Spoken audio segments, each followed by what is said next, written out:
Oke guys, welcome to Youth News Talk. Nah, kali ini kita kembali dengan wajah baru lagi, yaitu podcast kita direkam via Zoom.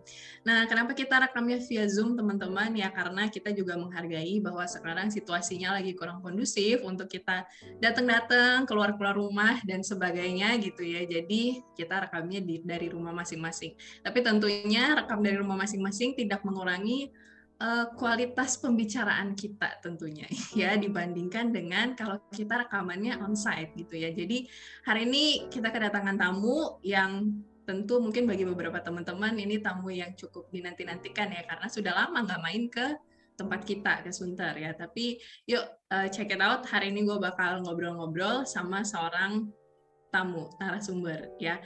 Oke, sebelumnya kalian udah pernah lihat gue di podcast beberapa bulan yang lalu ya. Gue Shana Anabella dan kali ini kita kedatangan Ko Hendra Sudarsono. Silahkan Ko Hendra perkenalkan diri Anda sendiri. Halo, saya Hendra Sudarsono. Ya gitu dulu deh. Oke, iya teman-teman, Ko Hendra ini kita kasih disclaimer dulu ya. Teman-teman kalau melihat mungkin hawa-hawa ada hawa, waduh Ko Hendra nih hamba Tuhan dari mana gitu ya. Pengkhotbah dari mana? Ya kita kasih disclaimer ya. Ya ini Bapak satu ini bukan hamba Tuhan dari mana-mana ya. Tapi dia adalah seorang pelayan full timer. Di mana kok? Di Saat Ministry Center. Masih ya? Masih, iya. Masih. Belum kenapa-napa maksudnya. Oke ya, jadi ya Ko Hendra ini melayani secara penuh waktu ya di Saat Ministry Center. Karena itu ya kita mau ngobrol-ngobrol dari sudut pandang gimana sih orang yang bukan hamba Tuhan tapi bekerja di lingkungan yang isinya para rohaniwan dan juga punya peran yang mungkin mirip-mirip sama rohaniwan gitu ya. Oke. Nah, topik yang akan kita obrolin adalah expect the unexpected. Nah, mengharapkan yang tidak diharapkan. Maksudnya gimana? Nah, pantengin terus dan dengerin terus podcast kita makanya. Nah, kita akan ngomongin soal seputar dunia pelayanan ya atau tentang gimana sih suka duka dunia pelayanan gitu ya. Tapi mungkin ini dari sisi yang kita dengerin dari sisi orang yang bukan seorang hamba Tuhan ya, bukan seorang rohaniwan. Karena gue kan seorang rohaniwan gitu ya, kan kalau ngobrol sama sesama rohaniwan mungkin ada bias-bias tertentu gitu ya. Tapi kalau ngomong sama yang non-rohaniwan tapi juga mengenal seluk-beluk dunia gereja, bahkan mungkin Ko Hendra jauh lebih lama ya dan lebih kenal dunia gereja daripada gue juga gitu ya. Jadi let's talk about this gitu ya. Nah, pertama nih kok, gue pengen tahu nih pelayanan pertama lu tuh waktu di gereja apa kok? Masih inget nggak pelayanan pertama? Mungkin waktu lu masih sekolah minggu gitu atau masih kecil? Pelayanan pertama kayaknya paduan suara deh. Gue nggak kebayang sih lu ikut paduan suara gimana? Loh, paduan suara itu bentuk pelayanan paling sederhana di komisi remaja dulu. Oh, waktu remaja ya berarti ya. Jadi tingkat ikatannya lemah ya. Jadi kita kadang datang, kadang enggak gitu. Nah, tapi itu kan pelayanan. Paduan suara dulu saya. Paduan suara. Enjoy nggak lu pelayanan padus? At some point ya, karena kan sekalian mengenal temen ya. Jadi waktu itu memang literally masih baru banget. Jadi dulu kan datang pulang kan ke gereja kan ya, pas masih remaja. Jadi pas tunas remaja itu memang guru sekolah minggu udah bilang, nanti pas naik remaja jangan bikin malu lause ya. Begitu naik remaja, bikin malu beneran gitu kan.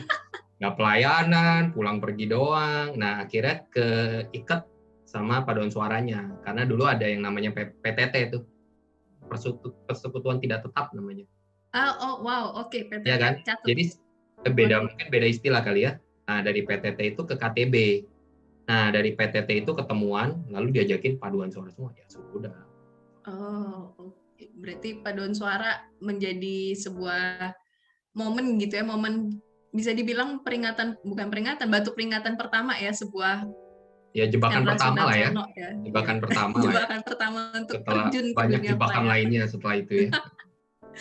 Oke, tapi lu ini nggak sih kok waktu dulu ada kesusahan buat komit nggak sih kayak paduan suara? Kan kayak latihannya rutin gitu ya. Rutin nggak lu latihan? Sebenarnya rutin sih. Paduan suara itu dimulai setelah gue sama temen gue kan. Jadi gue tuh kemana-mana dulu berdua lah. Sama satu anak atau temen lah ya. Nah, namanya tidak perlu saya sebutkan di sini ya. Jadi berdua terus. Nah, satu kali kita tuh dia kayak doa gitu sama Tuhan gitu ya. Terus karena dulu kita ke gereja tuh naik bajai. Susah lah, ke gereja tuh susah banget dulu karena harus nyebrang jalanan Gajah Mada yang nggak boleh lewat bajai, jadi kita harus naik bajai, berhenti, nyebrang dulu, jalan kaki. Nah, lalu kita ngomong gini, kita doa yuk sama Tuhan. Apa? Siapa di antara kita yang dapat motor duluan? Siapa yang dapat motor duluan? Yang dapat motor, kalau kita ada yang dapat motor nih, kita pelayanan. Teman gue yang dapat. Lalu kita jadi naik motor. Nah, ketika udah naik motor, akhirnya baru, ayo, kan udah janji, ayo pelayanan. Nah, apa? Ya udah cari. Okay. Nah, jadi waktu itu memang, hari itu memang udah lowong ya, mungkin nggak punya teman juga kali ya, cuma berdua ya. Orang-orang kesepian gitu ya, jadi kayak, mau ngapain lagi sih, udahlah pelayanan. Gitu. Ya, pernah bolong sih sebenarnya, cuma memang nggak sampai diikat banget sih, kalau paduan suara nggak sampai. Nggak kayak badan pengurus kan, beda. Ya. Beda, iya loh.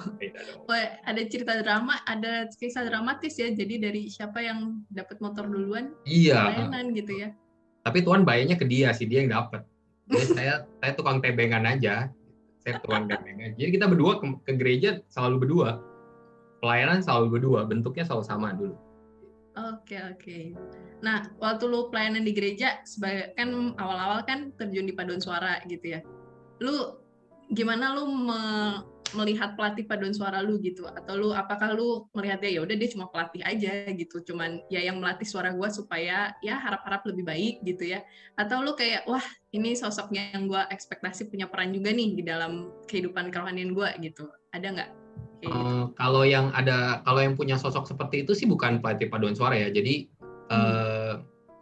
setelah paduan suara itu kan kita mulai masuk nih, ya paduan suara ya cuman kayak lewat-lewat doang gitu lah ya.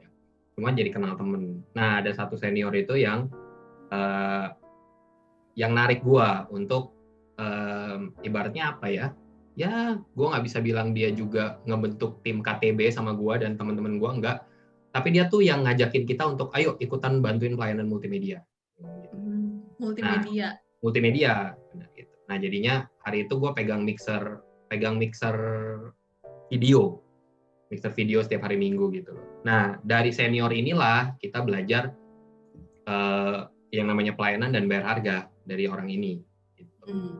Nah, dia role modelnya waktu itu. Dia role model hampir semua anak-anak cowok hari itu, tapi beda versi ya. Dia versi yang agak-agak bandel. Agak-agak bandel. Ada lagi role model yang lebih tidak bandel gitu ya. Nah, tapi saya lebih suka yang ini karena lebih bandel gitu kan. Lebih masuk ya ke pergaulannya gitu ya. Nah, dia tuh memang, dan dia sampai sekarang gue belum sopan amat. Gue belum bisa jalanin apa yang dia jalanin. Jadi dia dulu setiap selesai KU3, karena dia dulu staff gereja, staff multimedia gereja. Jadi setiap sore itu habis KU3 dia paksa kita pelayanan kan. Ayo lu bantuin gue ikut KU3. Jadi gue dari pagi sampai sore di gereja. Dari KU1 sampai KU3 di gereja. Lalu pulang KU3 tuh kita nongkrong di rumahnya, dia masak. Dia masak di rumahnya. Terus kita makan bareng di rumahnya. Bertujuh anak laki gitu, anak laki bertujuh berdelapan, lalu nongkrong, ngomongin segala hal lah. Ngomongin lagi naksir sama siapa, ngomongin ini. Nah, itu pembinaan pertama sih yang gue dapet. Gitu. Maksudnya yang pertemanan, senioritas yang baik yang gue rasakan sih itu. Oke. Berarti lu lumayan merasa dibimbing gitu ya dari sosok si. Iya, cukup ya. Gitu ya. Cukup ya. Dia maksa baca. Kalau misalkan dia kan berarti dia kan hanya seorang staff gitu ya, bukan seorang. Bukan, ya maksudnya bukan dalam kapasitas atau dalam perannya sebagai seorang kakak pembimbing juga ya, itu kan berarti kita bilangnya itu informal gitu ya. Bukan dikondisikan gitu. Nah, kalau misalkan ada nggak sih sekarang yang tokoh yang berperan seperti itu tapi dia punya kapasitas nih, misalnya dia sebagai ya let's say hamba Tuhan atau mungkin senior gereja gitu yang memang punya peran untuk membimbing Kohendra gitu. Ada nggak yang maksudnya sama, lu bisa merasakan dampaknya sama? Yang dulu udah berlalu atau yang sampai sekarang masih ada? Bebas mana aja. Kalau yang berlalu yang pertama sih ada, tapi udah enggak ya, karena sekarang udah nggak ketemu. Dia udah ke Amerika, terus dia relasi juga tidak sebaik dulu. Cuman maksudnya dia yang pertama kali ngajarin etika Kristen sih. Gitu. Jadi dia hamba Tuhan. Nah terus di bawah dialah kita belajar, ya gue banyak belajar tentang ya mana yang harus dibayar dan mana yang harus dilepas. Waktu itu dia pembina, gue pengurus gitu. Nah deket sama dia, jadi ya dia banyak didik. Gue ngerasa sih dia salah satu yang ngebentuk dalam hal benar atau salah, dalam hal boleh atau enggak. Nah yang kayak gitu tuh, itu dia. Nah tapi sekarang udah nggak ketemu lah, udah nggak ketemu. Tapi dia ada. Dan itu hamba Tuhan. Oke, jadi ada ya orang yang punya peran kayak gitu. Nah, gue juga ya maksudnya gue mungkin nggak kenal deket sama Ko Hendra, tapi gue sering merasakan sih pelayanan SMC gitu ya, dan kadang-kadang juga Ko Hendra terlibat di dalamnya gitu. Dan kayak misalkan waktu itu datang ke kampus gue buat ada, gue lupa namanya spring atau still ya, gue suka kebalik-balik gitu ya, pokoknya sama aja sih intinya. Ya itulah yang kayak gitu. Dan nah maksudnya image gue awal ke Ko Hendra adalah sebenarnya dia kayaknya nih hamba Tuhan gitu, kayak hamba Tuhan muda gitu, kayak PDM gitu loh. Ya walaupun setelah sekian tahun ternyata bukan gitu, tapi kan ya maksudnya ada itu gitu. Dan gue juga tahu, gue juga dengar ngikutin podcast atau pembicaraan Ko Hendra juga gitu, yang maksudnya Ko Hendra itu punya label seorang kakak rohani ya, pembimbing rohani gitu ya, walaupun bukan seorang hamba Tuhan gitu ya. Dan gue juga merasakan bahwa ya ini orang ada kapasitas untuk itu gitu ya, untuk punya adik-adik dan untuk di look up sebagai seorang senior gitu ya. Nah, lu pernah nggak sih kok ada pengalaman di mana ketika anak-anak lu itu look up ke lu gitu ya, dan lu merasa waduh kayaknya mereka punya ekspektasi terlalu besar nih, dan itu jadi beban buat lu gitu? Ada sih, maksudnya ada masa-masa bahaya nih. Ada masa-masa gini, ya gue sering mengeluarkan statement ini ke beberapa anak ya, yang misalnya memang kelihatannya terlalu percaya kalau gue nggak akan misalnya melakukan sesuatu yang mengecewakan gitu ya.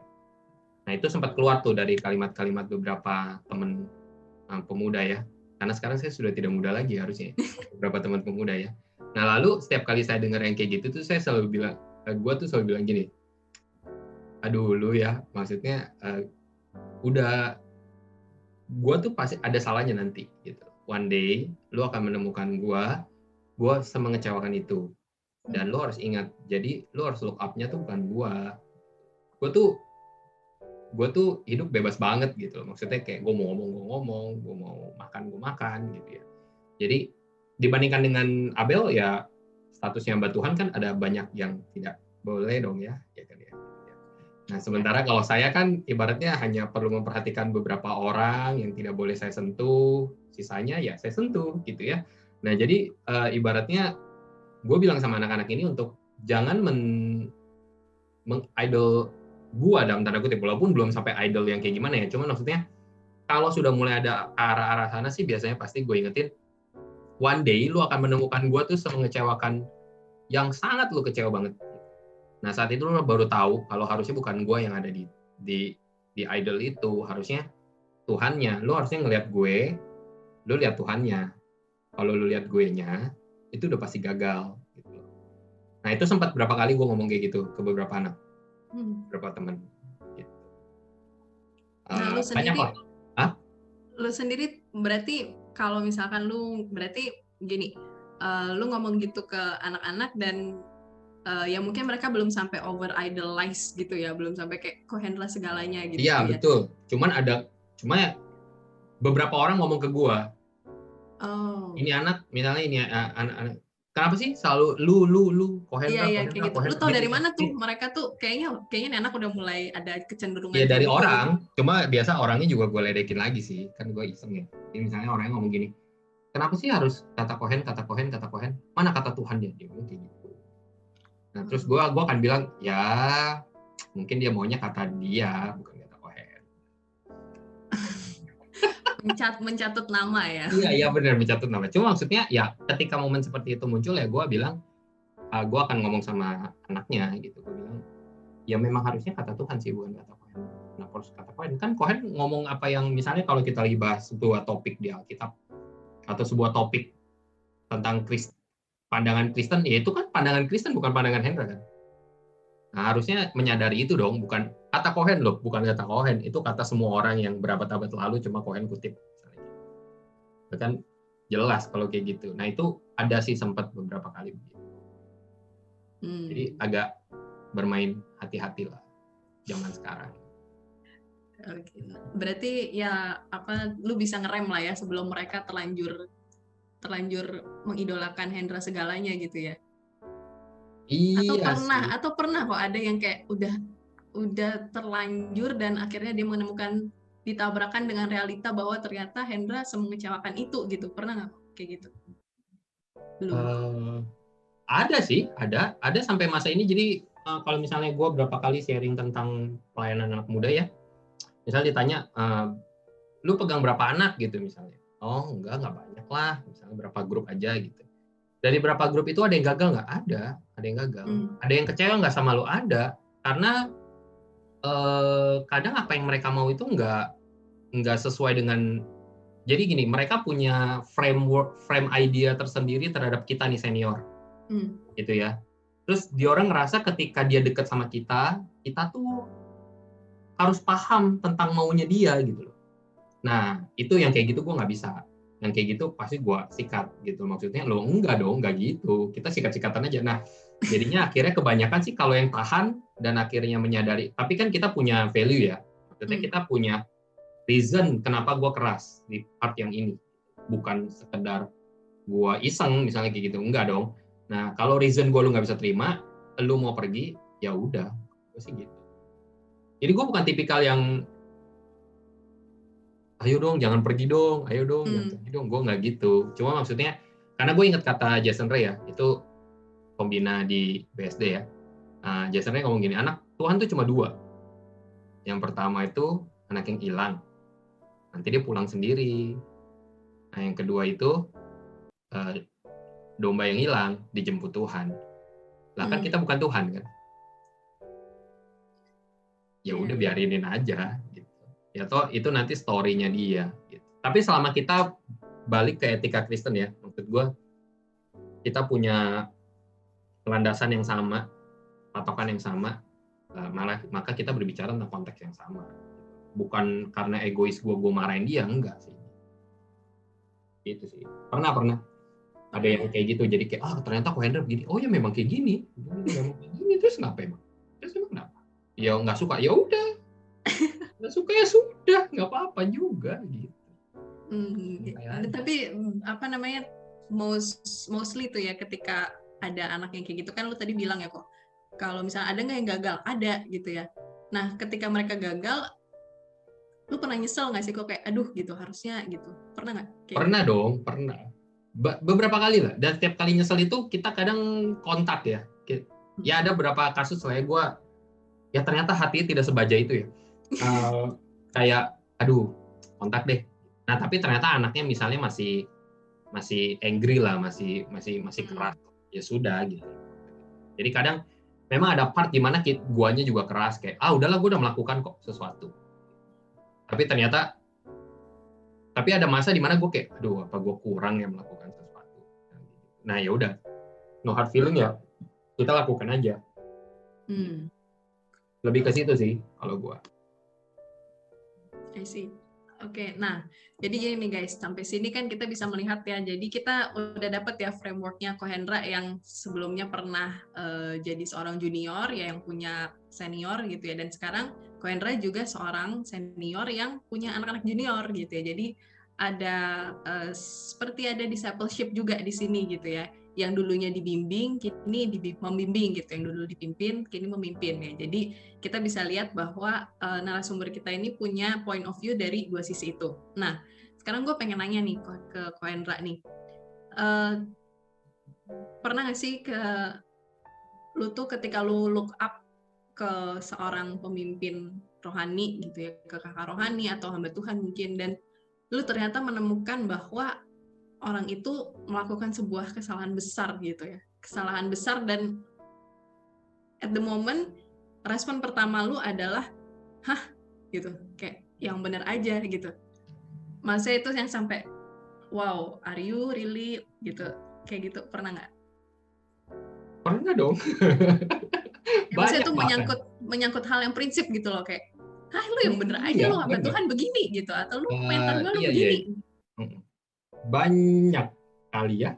Ya. Apalagi saya kan, ya mungkin nih kurang keberuntungan saya ya. Saya pelayanan di SMC ya. Jadi SMC kan harusnya konteksnya hub.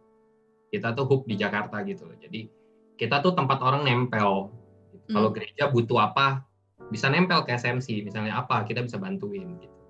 Nah, di dalam proses itu ketika bertemu dengan, ini kita ngomong konteks pekerja gereja ya, gereja. Ya itu memang kadang tidak sesuai dengan lo harusnya kan begini ya, kok lo begini gitu. Nah itu mau dari cara kerja, mau dari prinsip hidup, itu pernah semua bertabrakan ya. Gitu. Nah, jadi lebih ada kagetnya sih, tapi kadang lebih ngerasa kayak oh ya udah emang manusia begitu ya mungkin ya. Gitu. Tapi kadang ada gregetnya juga ya kayak harusnya kan nggak kayak gitu. Nah itu sih. Jadi kadang ya tergantung kita juga ya, tergantung guanya juga hari itu state-nya lagi seperti apa gitu. Apakah gue lagi santai ya gue bisa terima, tapi kalau gue lagi nggak santai ya gila nih gitu. Nah kalau lagi nggak santai tuh di dalam, ya misalnya lu lagi nggak santai, maksudnya ini yang gue pengen tahu dan mungkin teman-teman juga pengen tahu ya, maksudnya ini seseorang yang juga punya peran gitu dalam hidup lu gitu. Jadi dia bukan seorang random yang Bukan orang maksudnya dia lewat ya. Iya, maksudnya bukan yang sekedar hamba Tuhan terkenal seantero jagat gitu, tapi lu Okay. nggak kenal personal sama dia gitu. Nah, gimana kalau sekarang nih, ya nggak terkenal banget nih orang gitu, tapi dia punya Dekat sama peran, gue. iya punya peran yang besar bahkan dalam hidup lu gitu. Misalkan dia yang membawa lu kepada camp lahir baru gitu, misalkan gitu, atau ya pokoknya dia punya peran yang besar gitu, dan jebret gitu tiba-tiba. Kalau gue sih prinsipnya sih sama sih, mau dia deket sama gue mau dia nggak deket sama gue, istilahnya gini, gue bukannya nggak bisa menerima dosa orang ya. Pelayanan di kaum muda gue rasa kalau kita anti dosa nggak bisa deh, runyam lah itu urusan pelayanan. Karena ketika kita bisa nerima dosa anak-anak, kebanyakan anak-anak sih cerita gitu ya, berani open. Nah, jadi gue prinsipnya sih selama gue begini, gue bukannya anti dosa ya, gue mencoba memahami si dosanya, kenapa lu begitu. Tapi gue biasanya lebih nggak unhappy lah ya mendengarnya kalau yang bikin gue terperangah itu merugikan orang lain. Okay. Misalnya gini, dosa itu kan kadang ada dosa ke diri sendiri ya. Lu misalnya addicted to something gitu loh. Lu misalnya kalau ya lu melakukan sesuatu yang akhirnya imbasnya tuh ke diri lu doang gitu loh. Ya. Nah, tapi ada juga hal-hal yang lu lakukan tuh yang merugikan orang gitu loh. Misalnya kayak ya lu mainin perasaan orang, misalnya kayak gitu ya. Gitu ya. Nah, menurut gue yang kayak gitu-gitu gue nggak bisa terima. Maksud gue jadi kayak oke, lu contoh ya. Iya, contoh di sebuah Ya tempat. contoh ya, misalnya gini. Kan, nah ini seru deh. Nah, misalnya gini, contoh nih ya. Khusus ya, maaf sobat. Misalnya gini, contoh ya. Sebagai seorang lelaki di pelayanan kaum muda, anak pemuda remaja, kita tuh sering banget jatuh gitu loh, naksir-naksiran. Kalau nggak kita yang naksir, anak yang naksir. Nah, etisnya adalah menurut gua, lu tahu posisi lu di mana. Lu pembina apa bukan? Kalau lu memang merasa oke, gua ada chance nih, ada chance untuk sama anak ini, then seriously do it with mature. Maksudnya tempatkan anak itu posisi mature. Gue pernah pacaran sama anak gue pernah, beda 7 tahun gue pernah. Nah, yang dulu ya, sekarang dikawinin bukan. Nah, maksud gue jadi it's okay, gue ngerti jatuh cinta sama anak sendiri itu bisa gitu. Itu mungkin, itu bisa banget gitu. Tapi ya bertanggung jawab gitu. Bukan dengan lu tebar-tebar. Nah, kebanyakan pelayanan kaum muda tuh tebar-tebar pesona tuh bangkainya. Gak ngomong bangke gue. Aduh maaf. Apa-apa. Oh boleh. Iya kan yang hamba Tuhan saya ya.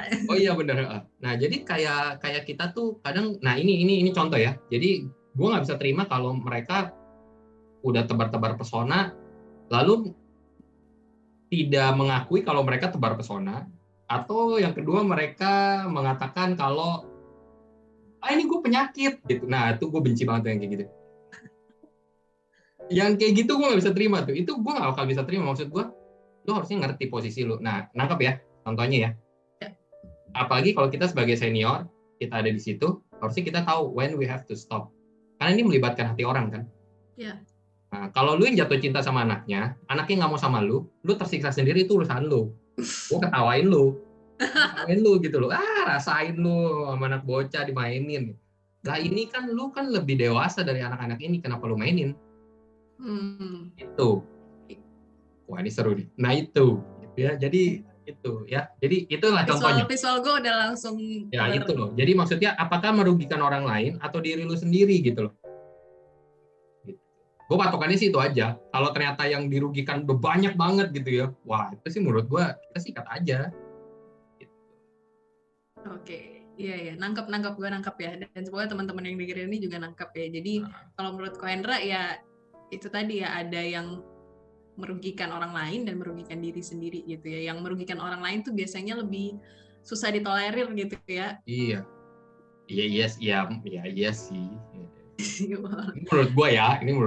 Iya, makanya ini kan point of view Ko Hendra Sudarsono gitu ya. Yeah. Nah, sekarang gimana nih kok? Kan kalau misalkan gue nggak tahu apakah ini termasuk dalam merugikan atau enggak gitu. Jadi misalkan ada satu case nih, anggap gue bukan hamba Tuhan, misalkan gue anak remaja gitu yang dulunya bandel, pergaulan gue rusak, buruk dan sebagainya. Nah terus ada seorang kakak rohani yang menangkap gue nih gitu. Jadi ya intinya gue jadi ikut Tuhan dan hidup gue jadi baik gitu, pelayanan dan sebagainya gitu. Terus tiba-tiba orang yang mengajak gue untuk ke gereja dan sebagainya, ternyata dia meninggalkan gereja tersebut atau mungkin dia meninggalkan imannya gitu. Nah, gue pernah menemukan case seperti itu gitu. Walaupun ya bukan gue yang terlibat gitu, tapi pernah ada kayak gitu dan ya jadinya runyam sih gitu. Maksudnya dalam anak itu juga yang gue pikir ternyata dia udah mature secara spiritually, ternyata setelah ditinggal dia melihat role modelnya ternyata semengerikan itu buat dia gitu. Jadi dia juga imannya jadi goyah gitu, bahkan mungkin hancur juga gitu ya. Dan ya role modelnya ini juga seolah-olah nggak peduli gitu ya. Jadi si rohaniwan ini ya udah gitu, punya kepahitan ya udah pergi aja gitu. Kayak gue punya kepahitan sama gereja ini, ya udah gue pergi aja gitu loh. Gue nggak pedulin domba-domba gue nggak pedulikan anak-anak gue gitu. Sedangkan ya ada anak-anak yang sebenarnya membutuhkan dia gitu dan sangat-sangat melihat kepada dia gitu dalam. Menurut lu gimana tuh kok? Itu kan itu merugikan apa enggak tuh kan? Menurut gue sih itu anak-anak yang bego. Simpel itu ya. Gue punya yang kayak gitu satu dan nggak membuat gue berhenti sih. Senior yang kayak gitu satu. Tapi gue nggak menghakimi dia juga. Maksudnya gue nggak melihat kalau wah lu meninggalkan gue ya. At that point mungkin ya itu yang gue bilang. Kayak misalnya sekarang sekalipun ya anggaplah gini lah. Semua orang tuh, ini nggak mungkin dia denger. Pak Ishak nggak mungkin denger lah podcast ini. Gue berani bilang patron gue Pak Ishak sekarang. Ya dong. Gue ikut dia kok 10 tahun. di SMC. Gue masuk SMC bukan karena gue ditarik Saat, gue ditarik Pak Ishak. Wah ini jangan kedengeran orang Saat ya, bahaya juga. Bodoh amat. Nah jadi tapi kesetiaan gue terhadap Saat itu sebenarnya gue berani katakan gue ikut Pak Ishak. Jadi makanya sampai sekarang ini lagi main vaksin kan, Pak Ishak nih, raja vaksin nih, GKI ya, raja vaksin GKI. Gue bantuin Pak Ishak, gue ikut Pak Ishak. Gitu. Tapi gue tidak role modelin Pak Ishak. Gue tahu dia baik, tapi dia pasti ada flaw-nya. Di umur gue sekarang ya. Nah, tapi gue kenal Pak Ishak udah lama. Gue kenal Pak Ishak udah lama. Dan dulu gue nggak suka banget sama Pak Ishak. Serius. Boleh dijabarkan gue dielaborkan. Ini mati dong, bukan dosa orang. Bukan dosa gue sendiri, bahaya. Ini bahaya ini, saya bisa dipecat. Dulu nggak suka banget sama Pak Ishak, karena Pak Ishak itu orang yang beda lah sama Pak Ishak yang 10 tahun di SMC ini. Makanya setelah dia seperti ini, akhirnya gue baru menyadari, orang ini udah berubah. Gitu ya. Jadi kalau dulu itu, seperti kebiasaan semua gereja tuh kan suka acara ya. Setiap tahun pasti ada acara dong. Ini aja nih tumpen lagi pandemi nih, gila. Tuhan sebenarnya kasih istirahat loh. Gereja-gereja tuh harusnya diem, nggak usah bikin podcast. Ya.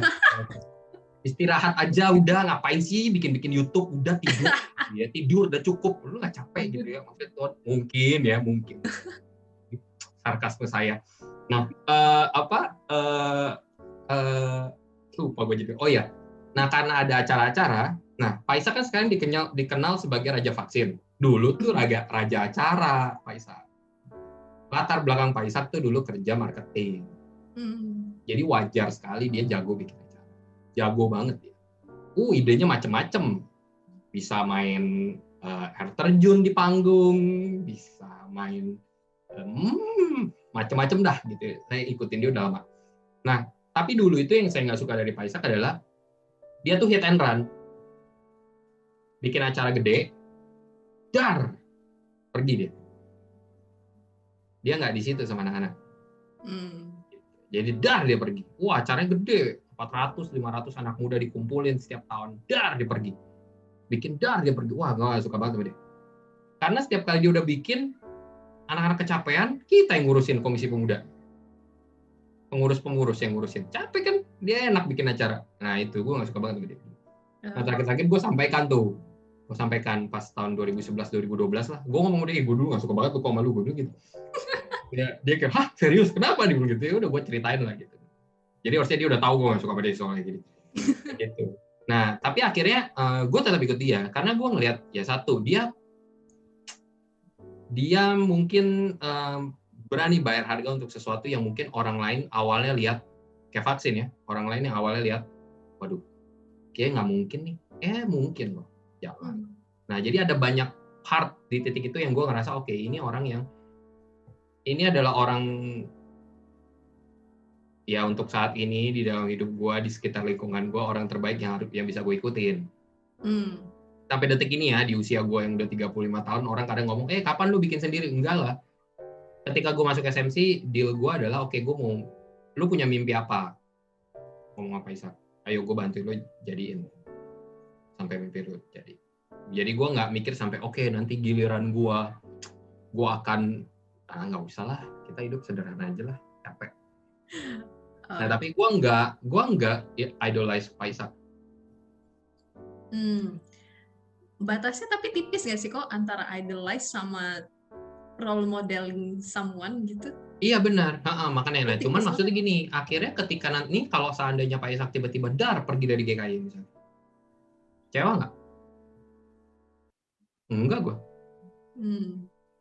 Harusnya kita nggak kecewa, karena nggak ada urusannya. Gereja nggak akan mati karena Pak Ishak nggak ada kan?